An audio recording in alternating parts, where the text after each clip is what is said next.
Que devient l'opération Saga? C'est la question que se posent les populations de la commune de Bousma dans la province du Boulgou.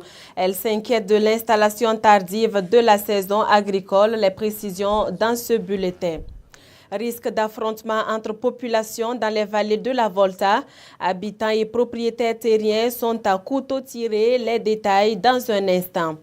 Les œufs de caille, vous connaissez, sinon vous aurez les infos tout à l'heure. C'est le dossier de ce journal. Bonjour et bienvenue à toutes et à tous.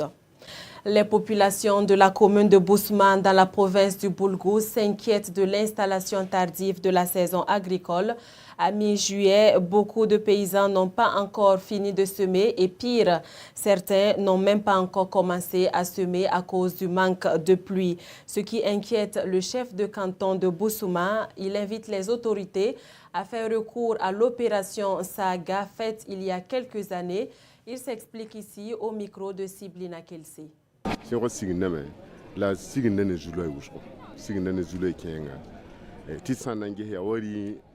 La saison a démarré, mais avec un peu de difficulté.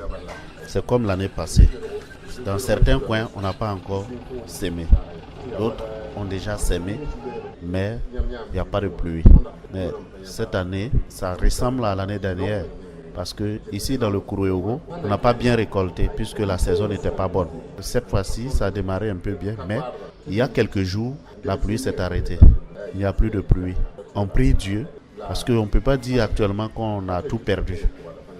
Mais ça ne marche pas très bien comme nous le souhaitons. Les populations installées dans les aménagements des vallées de la Volta sont au bord de l'affrontement. Un problème foncier les divise.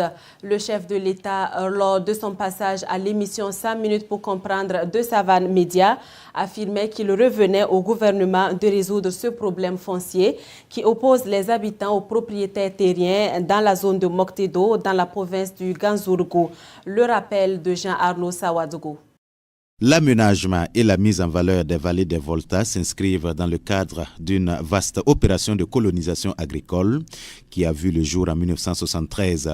Cette opération, l'une des plus importantes du Burkina Faso, a été confiée à un établissement public, l'autorité des aménagements des vallées des Volta, AVV.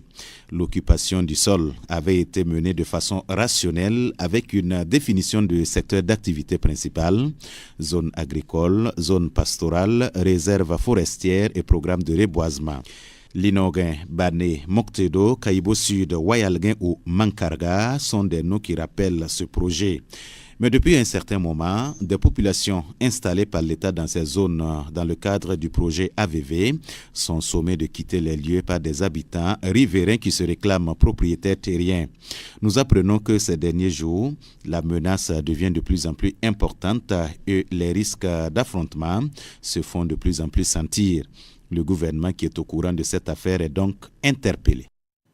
Les députés sont en session depuis hier. Cette session extraordinaire de l'Assemblée nationale verra l'examen de 9 projets de loi, dont les projets de loi portant code électoral et la loi portant statut de l'opposition. Fatih Sankara.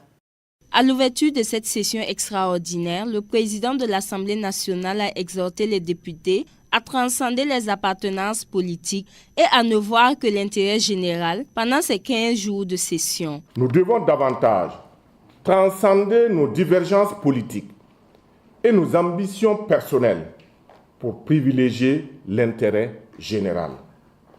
Cet appel n'est point une exhortation à l'unanimisme béat, mais plutôt une invite au consensus salvateur. Tout en vous invitant à placer nos travaux sous le paradigme du consensus, je déclare ouverte la première session extraordinaire de l'année 2018. Dieu bénisse le Burkina Faso. Au cours de cette session extraordinaire, à la demande du gouvernement, des projets de loi sur la mise en œuvre du PNDS et sur le code électoral seront examinés. Le Premier ministre a demandé une session extraordinaire afin que nous ratifions un certain nombre d'ordonnances qui sont importantes, notamment